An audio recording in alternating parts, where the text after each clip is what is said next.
engagement, innovation, and problem-solving sessions, and introduce an ongoing planning structure. There are, however, two principles on which all of these sessions are based. 1. Content and process must be kept separate. 2. The boss, or the highest-ranking person in the room, shouldn't run workflow management sessions.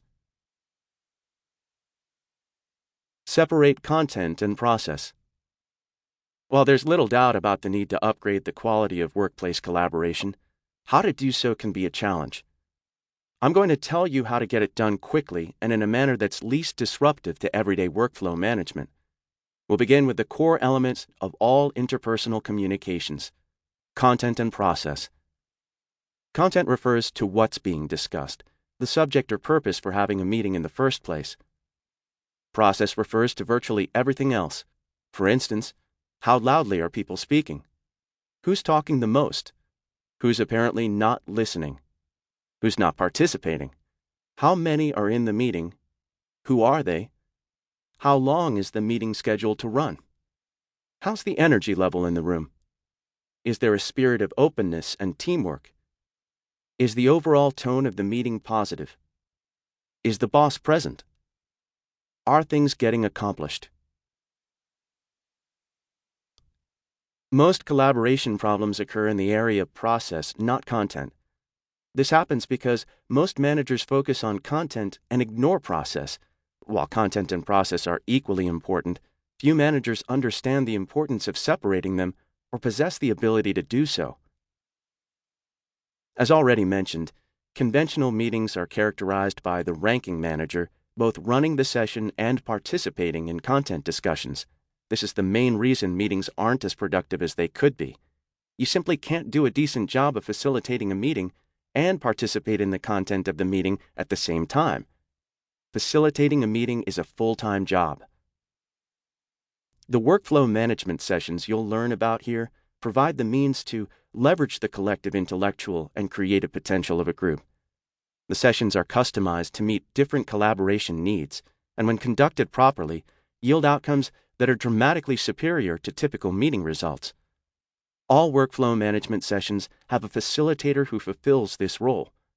This facilitator orchestrates the session in a manner that enables the group to get more done in a shorter amount of time than in a regular meeting. Collaboration is transformed by the simple act of keeping content and process separate. Facilitators don't participate in content discussions.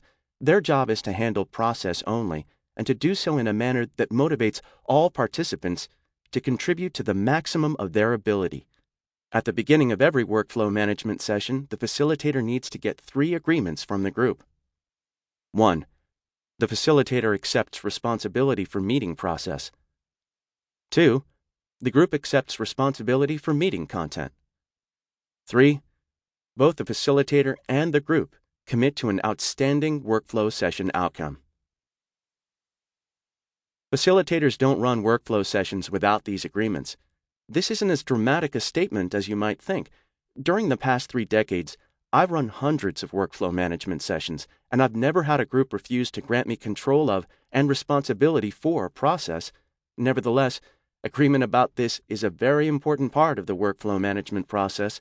It establishes the importance of recognizing and separating the two dynamics, content and process, with just a dash of drama.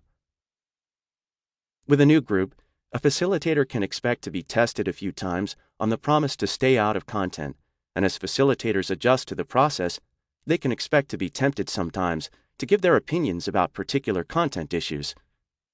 Just remember that the facilitator's job is to handle process only, and a facilitator who succumbs to discussing any content issue, no matter how trivial, undermines the group's trust and triggers all the woes of traditional meetings.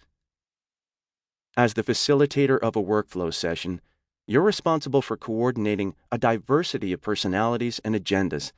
To say that this requires full-time concentration is an understatement. However, when participants realize that you're not going to take part in any content discussions, they'll trust you with the welfare of the session and participate with enthusiasm. Why the boss shouldn't run meetings. The most